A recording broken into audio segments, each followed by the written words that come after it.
En este prologuillo hay dos ideas, básicamente. Quizá podía haber habido más ideas, pero la extensión tampoco era para mucho más. Y estas dos ideas son una, que una colección es un autorretrato hecho con obras de arte. De manera que un estudio de una colección privada tendría que pretender ver qué persona está detrás, es decir, no solamente estudiar las piezas, sino ver hasta qué punto el coleccionista se retrata en ellas. Para esto, claro, hay que conocer bien al coleccionista, y esto, cuando es un coleccionista moderno, pues hay más opciones. Cuando es un coleccionista en el cual las referencias son textuales de archivo, como si fuera Felipe II, evidentemente esto es más difícil. Tenemos un magnífico ejemplo en este libro, que es el estudio del profesor Bassegoda, que tiene algunos fallos, pero a pesar de esos fallos es un estudio magnífico. Yo he encontrado en falta, por ejemplo, el grupo sanguíneo del coleccionista y el número de su calzado, pero además está perfecto. Ventura, te ha quedado muy bien. Ya me explicarás cómo se hace un estudio así, porque yo no sé sacar tantos datos de un señor de 1880, ¿no? Y bueno, la otra idea sería que es más urgente, es decir, dentro de la posibilidad de escoger temas para estudiar, hay un aspecto urgente que es precisamente escoger con prioridad los coleccionistas de los cuales haya algún filón. Algún filón significa que haya un buen archivo de fotografías, que se conozca algún familiar, que haya un archivo personal en alguna parte de la familia, porque todo esto es muy débil y va a desaparecer inmediatamente. Por lo tanto, en la medida en que se pueda escoger, pues lo primero sería, yo creo, que escoger este tipo de colecciones, en las cuales hay un filón, por decirlo de una manera corta, puesto que probablemente este filón será breve y débil, y desaparecerá. De hecho, pues Clara encontró uno para su anticuario, pero era un filón que creo que se te murió en el curso, ¿no? La persona. Bueno, ahí estamos todavía. ¿Pero está viva la señora? No, la señora está viva. Está viva, menos mal. Bueno, pues tiene un filón vivo, pero seguramente no rozagante, ya debe estar, por eso. Bien, pues estas reflexiones son muy básicas y es un poco lo que pongo ahí. Aparte de esto, ¿qué otros estudios posibles se pueden hacer para el coleccionismo? Bueno, evidentemente hay la síntesis, ¿no? El mismo libro contiene una síntesis magnífica de Clara y Arturo Ramón, que es prácticamente un libro, es decir, bueno, esto seguido, aumentado, en fin, corregido, si hay algo que corregir, es un libro sobre el comercio en Cataluña, ¿no? Y bueno, pues evidentemente va a quedar como un clásico, acabe creciendo como un libro más completo o no, pero ya va a quedar como un clásico para los que nos dedicamos a estas cosas. ¿Qué otros estudios sintéticos posibles hay pendientes? Bueno, yo veo, por ejemplo, en fin, son ideas, antes de no ponerme en la divulgación total, que todavía estoy un poco centrado en el tema, ¿no? Pues bueno, se podría hacer algo sobre la presentación de las colecciones, es decir, el coleccionismo como decoración. Este es un tema muy importante. El problema es que esto es un buen tema para una conferencia, pero para publicación es un poco más complicado porque naturalmente se requieren muchas fotografías y es complicado poder hacer una publicación en papel con tantas fotografías. Pero es un tema interesante realmente. Yo he publicado que la colección de Matías Muntadas, se puede decir que era estilo Napoleón III, y realmente si se ven los apartamentos de Napoleón III pues en París, se ve cómo tenía el señor montada su colección, es una cosa bastante parecida.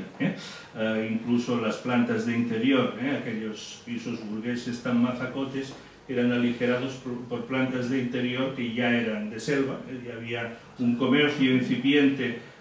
Hoy en día pues tener ficus y todo esto es muy sencillo, pero bueno, en 1880-90 supongo que eran unas cosas más complicadas de obtener.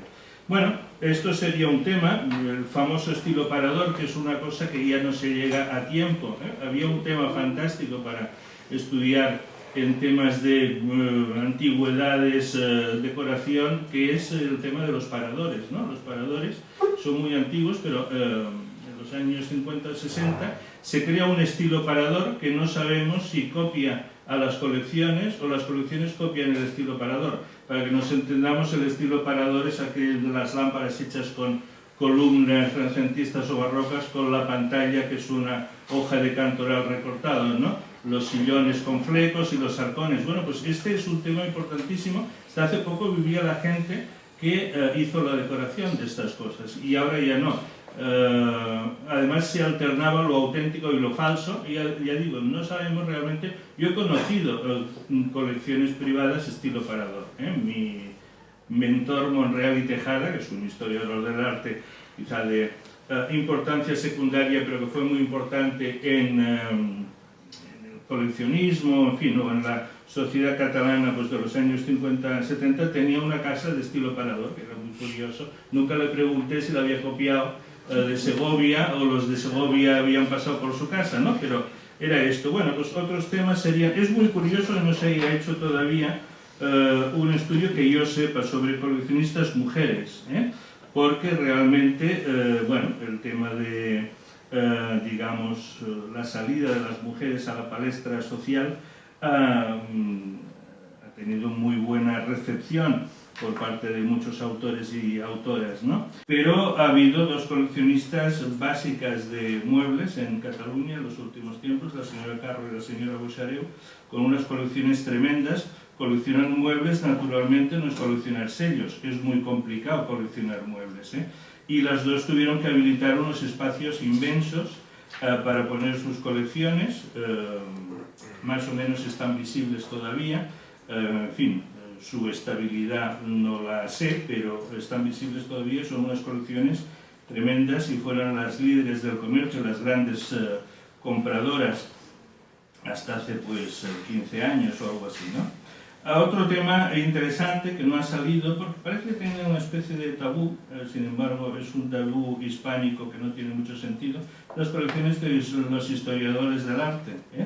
Hay muchos historiadores del arte que son coleccionistas y esta especie de vergüenza o discreción de no abordar sus colecciones probablemente derive del pasado reciente de España, es decir, un país muy pobre hasta hace poco, en el cual el coleccionista tenía un poco la fama del rico, ¿no? Y por lo tanto daba un poco de apuro que un historiador del arte, si vivía de la historia del arte, se entendía que tenía unos recursos económicos limitados, ¿cómo podía hacer una colección, ¿no?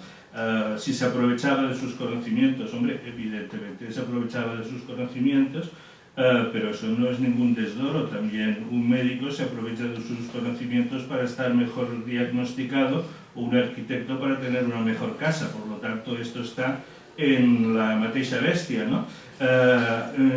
Bueno, hay coleccionistas, historiadores, que su colección ha quedado más o menos inmovilizada, tanto es fácil de estudiar.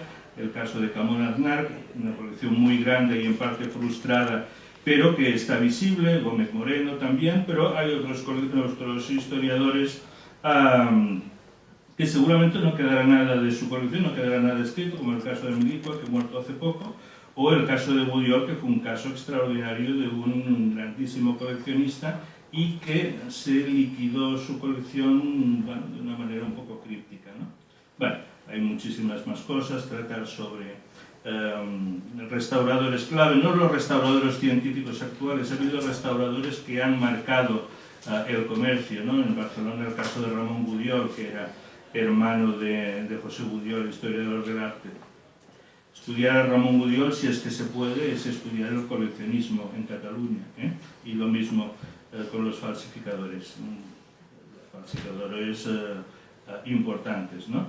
Dentro de unos meses presentaré una cosita en Sitges sobre los reyes de los falsificadores, son los Junier Vidal, pero hay muchos otros. Y bueno, es un tema también, ya sale en el libro también una cosa de Cruz Baldovino sobre esto. Bueno, como es posible que no me pueda lucir en las divulgaciones futuras, me he agarrado a una roca sólida para que al menos hayan oído ustedes alguna cosa graciosa e inteligente, de manera que echaremos manos a Pla, a Josep Pla, que vale para todo, siempre es brillante, además puede argumentar una cosa y la contraria exactamente igual que la Biblia, todo puede ser basado en Pla o en la Biblia, ¿no? Y este hombre, que para él el coleccionismo no tiene... Él se consideraba a sí mismo un crítico historiador del arte y realmente hace muchos años que estoy tratando sobre este tema. No sé si alguna vez publicaré algo, pero al menos me está sirviendo para revisar sus 45.000 páginas, con lo cual estoy pasando unos años estupendos, digamos, de leer una hora Pla casi cada día y ver que no hay nadie que pueda encarar el tema de Pla, historiador y crítico, sin leerse toda la obra, porque el desgranamiento de sus pensamientos está absolutamente disperso en su obra, de manera que quien crea que tiene a Pla, digamos, liquidado leyéndose las biografías de los artistas, de Rusiñol, etc., pues está muy equivocado. En cualquier sitio puede salir una frase de estas que te dejan temblando, ¿no? A veces unas frases tan buenas que dices, ¿de qué extraño sabio universal la ha copiado, ¿no? Porque dices, ostras, resumir esto en un señor que escribía decenas de páginas cada día, que era una cosa fantástica, bueno, es una muestra, si quieren, pero que es significativa de qué capacidad tenía para sacar frases de estas para esculpir en bronce o en mármol, ¿no? Dice, por ejemplo, el Renacimiento no es más que la negativa de los países anglo-germánicos para pagar el Renacimiento italiano. Claro, después de esto, dices, ¿quién puede sacar, ¿no?, una quinta esencia más brillante?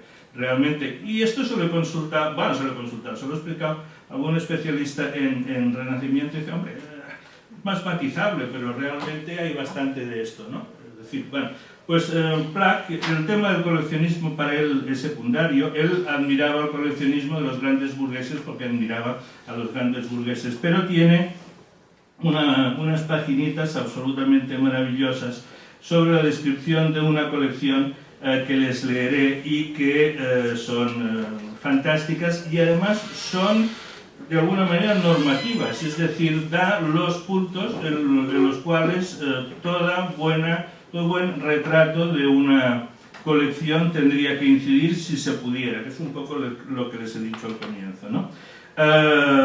Es una cosa casual, está en el tomo 9, que es el Viatge a la Cataluña Vella, y ahí hay unos apartaditos sobre pueblos de l'Empordà, por ejemplo, y se pone, el hombre llega a Vilajuïga, suponemos que llegará en tren, porque él iba en transporte público normalmente, el pueblo no le gusta y entonces decide que el pueblo casi no lo tratará porque se encuentra con un tipo, y entonces dice, bueno, pues ahora haré el retrato de este tipo. Y este tipo era coleccionista, por eso hemos tenido esta suerte de ver cómo Pla encararía este tema si se hubiera dedicado a él, ¿no? Lo primero que hace es dejar al pueblo, a Vilajuïga, a la altura del Betún, con lo cual se asegura que no le pongan ninguna calle ni ninguna plaza, porque resume el pueblo diciendo Vilajuïga és un poble inhòspit i empotrassat, abandonat d'un gruix i d'una volumetria aspres i granelluts. És un d'aquells pobles d'on al cap de poca estona voldria no haver fugit. Y con esto ya deja el pueblo dejándolos contentos. Pero se encuentra con el señor Margineda. El señor Margineda es un viejecito que está en las aguas de Vilajuïga. Las aguas de Vilajuïga es un manantial muy importante que da unas aguas, yo creo que un poco sulfurosas, tienen un puntito de burbuja carbónica, también son excelentes, se encuentran poco pero son elegantísimas, y tienen una historia muy divertida que yo pude estar tratando con una descendiente, una propietaria de las aguas. Tenían de marca el castillo de Carmansó, y el castillo que era la marca, es decir, en la etiqueta salía el castillo de Carmansó. Y Dalí, que estas cosas telúricas y raras ya saben que le encantaba, conocía la leyenda de la cabra de oro del castillo de Carmansó. Y entonces se le ocurrió comprar el castillo y fue a los margineros estos, es decir, les compro el castillo. Bueno, ¿cómo nos compra? Dice, sí, miren, ustedes vienen a mi estudio, se llevan 50 obras y con estas 50 obras pues pago el castillo. Tuvieron los margineros sufriendo como malas bestias. Al final dijeron que no, porque salía el castillo en la etiqueta de las aguas.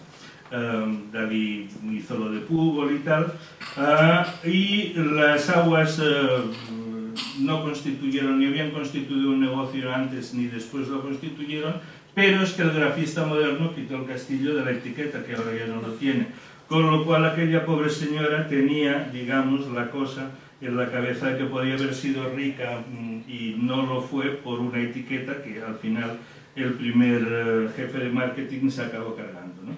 Bueno, pues Pla encuentra a este señor Margineda, que es un viejecito de 90 años, se le queja de que él es de la familia, pero no tiene la mayoría, nada más está haciendo allí el encargado, en fin, de su vida allí está un poco, digamos, desaprovechada, y que lo suyo es la ópera, aunque él hubiera podido ser un gran cantante de ópera, pero por haberse tenido que dedicar a las aguas de Vilajuïga no ha podido ejercerlo, y entonces le enseña su colección. Es una colección muy curiosa. Cuando encontré este texto, que lo encontraron hace muchos meses, es muy curioso porque esta colección yo la visité, pero ya no estaba donde la cita Pla, de vez en cuando me avisan porque en un sitio parece que hay un capitel de Sant Pere de Roda.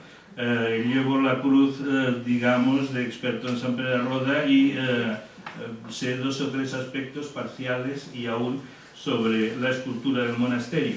Bien, me llamaron porque en este sitio había un capitel de Sant Pere de Roda, fui, no tenía, es decir, podía ser de Sant Pere de Roda, pero no era de ningún taller caracterizable, era una cosa gótica popular, si no recuerdo mal, y con esto accedí a esta colección tan curiosa que entonces era de un veterinario y probablemente le venía de parte de su mujer y había salido de la fábrica, había salido de las aguas de Vilajuïga, estaba en la calle de delante. No sé qué se ha hecho de esta colección, pero bueno, me hizo mucha gracia leer esto, que yo sé cómo acaba, porque aquí la cosa es cómo acaba la colección, ¿no? Bueno, se lo leeré y así ya le digo, pues habrán tenido un rato agradable y además una pauta también, evidentemente. No se puede escribir como Pla, esto es imposible, hay muy poca gente que lo consiga, pero en todo caso, ver cómo en un texto que él hizo para salir del paso, tenía que hacer el articulito sobre Vilajuïga y lo hizo, pues da un poco las coordenadas que todo historiador del coleccionismo tendría que dar, si se puede, sobre la colección que hace. Bueno, primero habla del personaje, naturalmente, lo principal es el personaje, i dice: l'actual senyor Margineda, persona inseparable de les aigües de Vilajuïga, ja té molts anys. L'any 62 havia complert els 90. S'havia jubilat per vell, però era un d'aquells homes que no poden passar-se d'anar al despatx cada dia a donar una mirada. Home corpulent, ben plantat, vermell, obert, sociable i d'una simpatia permanent, ha viscut amb la convicció que per al que Déu Nostre Senyor l'havia posat al món era per cantar òperes, operetes, romances i recontes. Un dia li vaig sentir dir una cosa que em produïa una gran sorpresa. Em digué en efecte que en el fort de la seva presència vocal podia cantar en tota classe de veus, o sigui, de baix, de baríton i de tenor indistintament. Per reforçar la seva afirmació, em digué que en el seu moment bo, un senyor que no determinar, el senyor de sempre, li havia fet 600 pessetes per representació.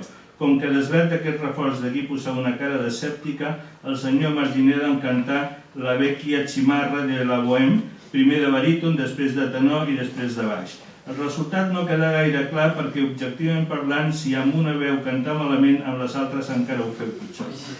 En tot cas, aquell senyor tenia a la seva estampa una cosa característica de l'escenari. En tenia el cop de coll, la tendència a la barra i aquell punt de típica afectada fumistería. Esto último es una preciosidad realmente. Y entonces nos vamos a la colección. Que por cierto, en el texto hay una frase estupenda para citar, para definir el coleccionismo. Se ha dicho todo, pues la petencia de lo bello y tal. Pla, que es de otro extremo, digamos, más irónico, llama al coleccionismo, luego lo irán, es un título muy bonito, un exabrupte manicomial que ha durat una vida humana. Bueno, no está mal, es una nomenclatura interesante. Vamos a leer entonces la descripción que hace de esta colección Margineda. Dice, el senyor Margineda viu dins el mateix clos de les fonts. Des de la seva casa es veu tot el que passa, es comprèn, és el representant de l'amo. Aquesta casa del senyor Margineda és un dels indrets més estranys que es puguin imaginar. En arribar davant la façana us trobeu amb un conjunt heteròclit d'objectes desmanegats, un tros de columna estriada, unes pedres estranyes, objectes de terrissa, formes extravagants. Quan entreu dins us trobeu en presència d'una tal quantitat d'objectes de tota mena, presentats generalment en forma cafarnaúmica, que quedeu literalment atablat. Fòssils, minerals, plats i olles, mobles, antiguitats, vitrines plenes de coses, bombardes, objectes d'aram, quadres. El senyor Margineda us fa els sonors dels baixos de la casa i passeu d'una habitació a l'altra. Si l'una és plena, l'altra encara més. Suposar l'existència d'un espai buit seria impossible. Les parets, els terres, els centres de les habitacions ocupades per taules són literalment atapeïts d'objectes extravagants. Després heu de pujar una escala oberta, a cada graó hi ha una bala de canó de diferent calibre amb una pintura moderna del crucificat a la paret que fa faradat. Al pis de dalt el panorama és exactament igual que a les habitacions baixes. El desori, la confusió, la promiscuitat, el deliri d'aquell informe amuntegament, el qual no és obstacle perquè alguns objectes siguin etiquetats, arriba a marejar. Hi ha moments en què hom arriba a trobar-se davant d'un exabrupte manicomial que ha durat una vida humana. Què li sembla? En diuen això el senyor Margineda amb aquell somriure teatral d'home que ha nascut per cantar. Senyor Margineda, vostè és un col·leccionista molt vast. Ha fet col·lecció de tot que se li ha presentat. Sospito que si hagués pogut hauria col·leccionat el món enter, la bola de la terra per fer-ho curt. Home, he fet el que he pogut modestament, diu amb un aire humil però tot cofoi internament bufat. Aquesta satisfacció em dona una idea, sense gaire esforç, de la complaença que li produeix aquell Cafarnaum fabrós. I viu com el peix a l'aigua, fresc com una rosa, content com unes pasqües. Sospito que és un esperit nebulós, immediat i il·limitat. I si de cas faltés, senyor Margineda, què pensa fer d'aquesta parafernàlia? Ho vull deixar a Vilajuïga. Jo crec que si de tot això s'ha de fer alguna cosa, que ja costarà, i tal si costarà. El que es faci s'ha de erradicar el lloc on s'ha produït, comprèn el que li vull dir. No sé, vol dir, potser valdria més no complicar gaire les coses d'aquest primigeni ambient rural i passar el paquet a algun establiment cultural de ciutat per fer pujar el nivell. A quin nivell es refereix? Contesta Pla, al nivell en general. Bueno, pues, en fin, ya ven que es una maravilla, pero que contiene los puntos, ¿no?, principales de cómo hay que encarar el caso de una colección concreta, ¿no? Establecer cómo es el coleccionista, cómo y en qué consiste la colección. En este caso no hacía falta mucho detenimiento porque era de trastos, como lo pone, y ver cómo sintoniza el coleccionista con la colección, es decir, como les decía antes, en qué medida la colección es un retrato, un autorretrato proyectado en objetos, ¿no?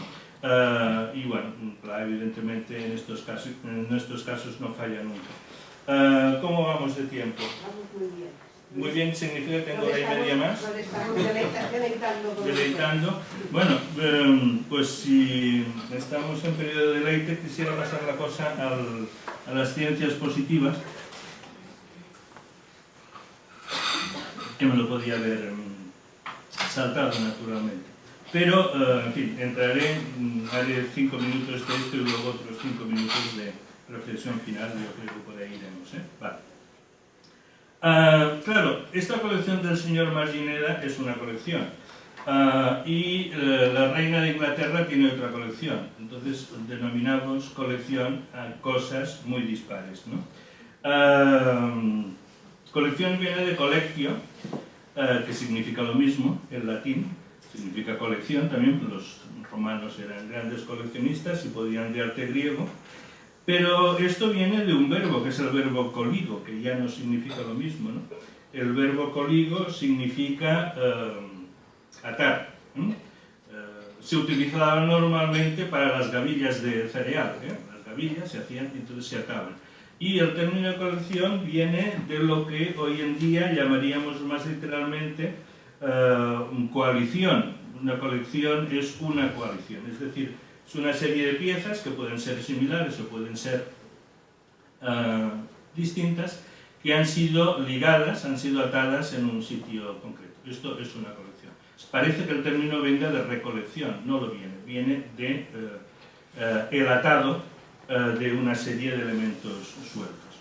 La colección Margineda es una colección, y la colección de la reina de Inglaterra es una colección también.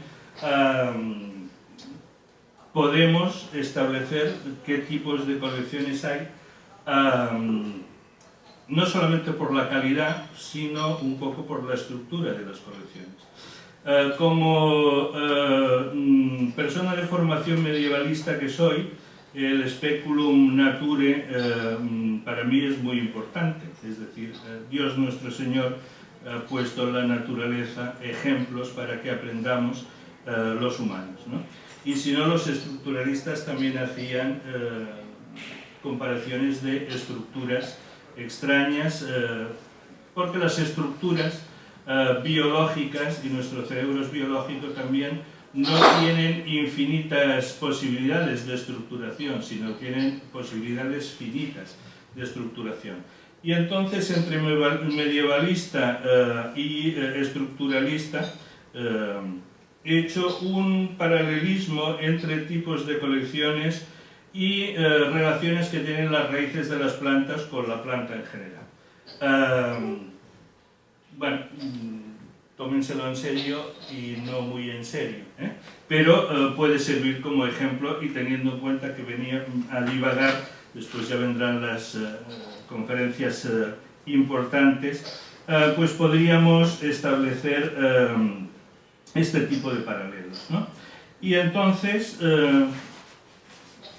sacaría pla del medio, por ejemplo, tenemos un tipo de colecciones que serían similares a las raíces adventicias. Las raíces adventicias, si quieren, les leo la definición, porque es la que me acuerdo menos, no por otra cosa. Adventicias. Este tipo de raíces son utilizadas por ciertas especies de plantas para lograr treparse o extenderse a lo largo de la superficie del suelo. Es decir, son las raíces de tipo expansivo y ramificado, ¿no? Bueno, pues este sería el caso un poco del coleccionista Margineda, que les he dicho, es un tipo de persona que va a lo que pilla, la columna estriada, el capitel, la olla de Aram, lo que sale en las pequeñas ferias o traperos de pueblo, pero esto es un colectivo humano, es decir, los aficionados a los mercadillos de pueblo que compran un poco todo lo que les parece antiguo, curioso y tal, son marginedas, para entendernos, uno con mayor gracia o con menos, con mayor capacidad de almacenamiento o no. Bueno, pues esto la naturaleza ya nos enseña que es una estructura que Dios nuestro Señor ha creado, no solamente para los coleccionistas, sino también para que las plantas coman, ¿no? Que serían las raíces adventicias. Los tipos de raíces son muy pocos, por lo cual enseguida lo tenemos liquidado. Otras son las raíces fasciculadas. Son las raíces que tienen muchísimos tentáculos, para entendernos, y todos son de valor similar. Entonces, este pues sería el caso de la reina de Inglaterra, es decir, tiene todas las raíces que la historia le ha proporcionado: coleccionar armaduras, pinturas, dibujos, porcelanas, muebles, etc., a un nivel realmente muy serio, pero cualquier coleccionista ecléctico sería un coleccionista paralelo a la raíz fasciculada, como les decía. Hay otra raíz que es la axonomorfa, que es esta, que tiene una raíz principal. Hay un tronco, estos son las ramas, esto es el tronco principal. Se diría que solamente tiene una raíz, pero no es cierto. De este tronco salen unas pequeñas raicillas sin importancia. Este es el caso del coleccionista que es coleccionista de algo concreto, pero que además ha cogido algunas pequeñas muestras de otras cosas. Pues sería el caso de Plandiura, de Muntadas, que son coleccionistas de pintura, pero que tenían pues un poco de cerámica. En el caso de Muntadas ahora tenía un poco de mueble también, que lo había restaurado y dorado tanto o más añudamente que la pintura. Son coleccionistas que en el recuerdo son coleccionistas de una cosa, estos dos pues de pintura, pero que también cuando se visita la colección, si es analíticamente, también han dedicado atención a otros pequeños campos, como este. Pues esto la naturaleza lo da en la forma de raíz axonomorfa. La raíz tuberosa, importantísima para el coleccionismo. Hay mucho coleccionista tuberoso. ¿Qué es el coleccionista tuberoso? Es aquel en el cual tiene varias patatas, digamos. Es decir, hay la patata pintura, la patata vidrio, la patata tal. Estos son muchos. Mi señorito, un poco sería este. Mateu, por ejemplo, pues es un coleccionista de pintura, pero de vidrio muy importante. También de cerámica, de ejecutorias de nobleza. Y había cosas, pocas, que no coleccionaba. Este sería el tipo de coleccionista tuberoso, es decir, buenas colecciones, cada una patata, que van a la misma planta. Hay otro tipo de raíces que son las chupadoras. Dime. Pensaba que te había lo de chupadoras. Las chupadoras son unas raíces que en realidad no son raíces, sino que se parasitan a otra planta, y entonces hacen unas raicillas para pegarse naturalmente. Algunas orquídeas amazónicas son chupadoras, etc.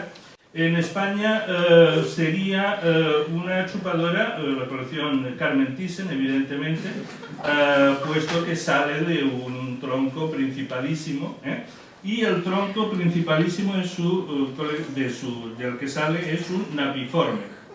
Es la colección Thyssen marido, era de pintura, lógicamente, y entonces de pintura con muy poca cosa lateral. Por lo tanto, tenemos la típica colección que sí que es muy monográfica. Aquí están pues los coleccionistas de morteros, los coleccionistas de vidrio, los coleccionistas de cerámica, que normalmente no se interesen por otro tipo de colecciones. Y finalmente tenemos la raíz acuática, que toca el limo del fondo del agua o no lo toca. Hay raíces acuáticas que realmente no arraigan en ningún sitio. Bueno, es casi la raíz no raíz, para entendernos. Aquí tendríamos los casos de los herederos de colección, que realmente no se han preocupado especialmente por lo que tienen. Les ha tocado de su padre, de su abuelo, de su tío una colección y ya la tienen. Esto lo he heredado, me dicen que es bonito, yo no sé. O por ejemplo, pues la colección de Mario Conde, que bueno, nadie sabía que era coleccionista, pero cuando quebró resultaba que tenía 3 grandes Picassos. Bueno, para que se viera que era Mario Conde, se había comprado unos Picassos de gran formato, pero también el tema para él era de poco interés. Lo que había que hacer era grandes operaciones, ¿no? Y bueno, hay un tipo de planta especial que es un monstruo dentro de la nutrición de las plantas. Las plantas tienen dos tipos de raíces, digamos, una son en la tierra, que son todas estas que les he dicho, y luego las ramas son otra raíz que va hacia el cielo, al aire y al sol, ¿no? Una planta es un sistema digestivo que tiene pues, raíces debajo y raíces encima. Pero hay unos tipos de plantas que han hecho una evolución rarísima, y es que comen proteínas, son las plantas carnívoras, que esto es una monstruosidad, es decir, no hay ninguna planta que tenga movimiento rápido. Los movimientos de las plantas son los del viento y los de crecimiento. Las plantas no se mueven, pero las plantas carnívoras sí que se mueven con un resorte rápido. Bueno, una planta carnívora sería todo coleccionista que coleccione lo que coleccione, cuando sale una buena ocasión intenta pillarla, ¿no? Sería el desideratum de todo coleccionista que no está obsesionado por su tema concreto. Pues si sale una buena pintura flamenca, seguramente un coleccionista de cerámica considera que esto tiene tan poco que ver con él como una catedral, pero un coleccionista ecléctico sí que entraría más aquí, ¿no? Bueno, pues esto era un poco un paralelo que quería hacer entre tipos de colección, dado que consideramos colección, como les he dicho, tanto la de la Reina de Inglaterra como la de Marginera, un poco cómo se estructuran. Podríamos encontrar más tipos probablemente, pero yo creo que esto reúne bastante bien a lo que da de sí, digamos, la tipología. Y finalmente les quería hacer una reflexión que es final y que, aquí está, que no me olvide, sí, una reflexión final. Y es la imposibilidad que tiene el historiador del coleccionismo para pasar una puerta quizá abierta, pero como decía Gombrich, que la vigila el ángel de la espada flamígera, ¿no? Que es lo que podríamos decir las intenciones, o sobre todo las connotaciones que tienen las obras de arte para los coleccionistas. Uno cuando visita una colección, si no se la explica al coleccionista, esto les habrá pasado muchas veces, pues ve un pequeño museo, con más o menos gracia. Pero es muy distinto cuando se visita con el coleccionista y el coleccionista de alguna manera tiene ganas de hablar, porque todos los objetos que nosotros vemos en una colección para el coleccionista son vivencias además de objetos. Todos los objetos son páginas de su vida, unas gloriosas, otras desgraciadas, pero siempre tienen connotaciones, ¿no? Para un coleccionista, los objetos de su colección entrarían dentro de la definición que dio Stendhal del amor. Stendhal tiene un libro que se llama Sobre el amor. Les recomiendo vivamente que no se lo lean, porque yo lo he hecho y es algo insufrible. Ya pone Stendhal que este libro es para que lo lean 10 o 15, faltan 14, el otro lo tenéis aquí y os aconsejo que no lo leáis. Pero bueno, tiene ahí una teoría que es muy difundida, que es la cristalización, ¿no? La cristalización dice que la persona amada para los demás, primero he de hablar en qué consiste el cristal. Había una laguna con un depósito, material de algún elemento químico, un chacal o lo que fuera, que la gente del pueblo, cuando llevaba extranjeros, hacían el mismo procedimiento, la misma gracia. Escogían una ramita de al lado, la ponían en el agua, la sacaban, y a medida que se iba secando quedaba completamente blanca, llena de cristalitos, ¿no? A Stendhal le hicieron la broma esta y pensó, hombre, esto realmente es como el amor, digamos, ¿no? Para la gente normal, la persona amada es la ramita normal, hay muchas ramitas, esto no tiene especial gracia, pero para el amante esto está cristalizado, hay una proyección, hay un líquido, digamos, que cristaliza, que es la proyección sentimental del amante sobre el amado, y eso es la cristalización. Entonces no es lo mismo la persona amada para los demás que para el que la ama, ¿no? Y esto él lo ejemplifica, yo he puesto las raíces, el señor Bale lo hizo con los minerales, es decir, que tampoco nada más hemos cambiado de reino. Bien, pues él creía esto. Para los coleccionistas todas sus piezas están cristalizadas en el sentido amoroso que les decía, ¿no? Y por lo tanto, esto es una característica de la colección.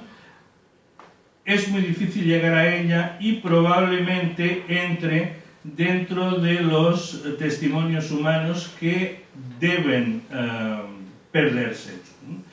Los historiadores nunca abogaremos por la destrucción documental, pero gracias a la destrucción documental podemos hacer historia. Si se hubieran conservado todos los documentos de la humanidad, no hubiera habido manera de hacer historia. Es el paralelo que dice Borges de que el mejor plano del universo, el más perfecto, ha de tener el tamaño del universo. Por lo tanto, ya no sirve como plano. En el caso de la historia es lo mismo. Gracias a la destrucción documental podemos hacer historia. En estos casos, las connotaciones que tienen las obras de arte para los coleccionistas probablemente son este peaje que haya que pagar la historia de que es bueno su olvido, porque cada coleccionista distinto ha proyectado una vivencia concreta en lo que ha coleccionado, pero hemos de saber que existen y hemos de saber que estas connotaciones irracionales y tal, estas intenciones, o como quieran llamarlo, para el estudio de los artistas sí que intentamos establecerlas. Ahí no nos parecen tan baladíes. También es cierto que la contribución a la obra de arte del artista es mucho más íntima e importante que la del coleccionista, ¿no? Pero sí que procuramos en el estudio de una pintura, por ejemplo, saber si el tema procede de una lectura extraña del artista, o si en un determinado momento de un artista estaba bajo un influjo exterior poderoso, ¿no? En el caso de los pintores florentinos de finales del siglo XV, los que cayeron dentro del tinglao de Savonarola. Es importante saber que Filippino Lippi y Botticelli, por ejemplo, hubo un momento determinado en que dejaron su mundo esteticista y tal, y se pusieron a hacer penitencia y a pintar pinturas penitentes de alguna manera, porque se habían hecho savonaralistas, digamos. O, por ejemplo, también es interesante saber que, pues, no sé, tonterías del tipo de que Jean Mauguet, por hacer el retablo del Condestable, no fue a la mili. Bueno, para nosotros es una tontería, pero para Huguet seguramente era un retablo al que le tenía especial cariño porque se había salvado de entrar en la guerra, digamos, de la Generalitat contra Juan II. Probablemente gracias al retablo había salvado la vida, posiblemente, ¿no? Bueno, este tipo de conocimientos que para los artistas sí que los buscamos, para los coleccionistas los buscamos menos, pero realmente para ellos son muy importantes, y es posible que si se puede reflejar algo de ello en nuestros escritos porque tengamos algún testimonio, no estaría mal fijarlo, porque para el coleccionista es muy importante. Talleyrand, que es el famoso creador de la moderna diplomacia, saben ustedes, este estuvo en 5 o 6 regímenes políticos, es el ejemplo, digamos, de la inteligencia en diplomacia, pero también del civismo. Estuvo con Luis XVI, con la Revolución Francesa, con el consulado, con el imperio y con la reposición borbónica de Luis XVIII, que lo puso él. Dentro de los continuadores de Napoleón, quien podía hacerse cargo o tenía que venir la República, Talleyrand abogó por Luis XVIII, que había vivido toda su vida en Inglaterra. Entonces Luis XVIII, como buen Borbón, borboneó y quiso negar a Talleyrand el valor que había tenido, en fin, la influencia que había tenido en su destino político, porque él consideraba que era rey de Francia por la gracia divina, no porque Talleyrand había maniobrado con los ingleses y los aliados, ¿no? Entonces le dijo una vez: oiga, Talleyrand,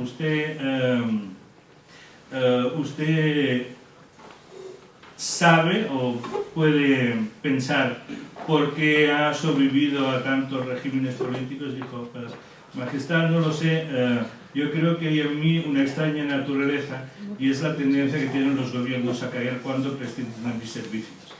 Bueno, pues este señor, que realmente es una preciosidad de frase, ¿no? Este señor, ingenioso y tal, cuando invitaba a alguna persona de confianza a su casa era un centro de actividad y de instigación política en París, pero cuando invitaba a algún amigo, lo invitaba a su jardín del alma. Y la frase es de Cicerón, es como Cicerón llamaba a su biblioteca. Y Talleyrand, que evidentemente como ex-obispo sabía hablar y leer latín, tenía una gran cultura clásica, le pasó la etiqueta de Cicerón a su biblioteca particular de su palacete en París, ¿no? Para él la biblioteca era el jardín del alma. Todos los coleccionistas viven en un jardín del alma. Para ellos los objetos no son los objetos de museo que nosotros vemos, sino que son los objetos más sus vivencias. Y así como un jardín del alma, una biblioteca, queda claro qué significa, es decir, tú entras en una biblioteca y tienes la panorámica, entras en un jardín, tienes la panorámica del jardín, pero te puedes perder en el jardín, es decir, los senderos, los laberintos, te pueden llevar a lugares muy recónditos que en el primer vistazo no habías visto. Pues la biblioteca es algo parecido, ¿no? La biblioteca se ve enseguida, sí se ve, pero si se empieza a coger libros, ya es un tema para toda la vida, porque además un libro te llevará a otro libro.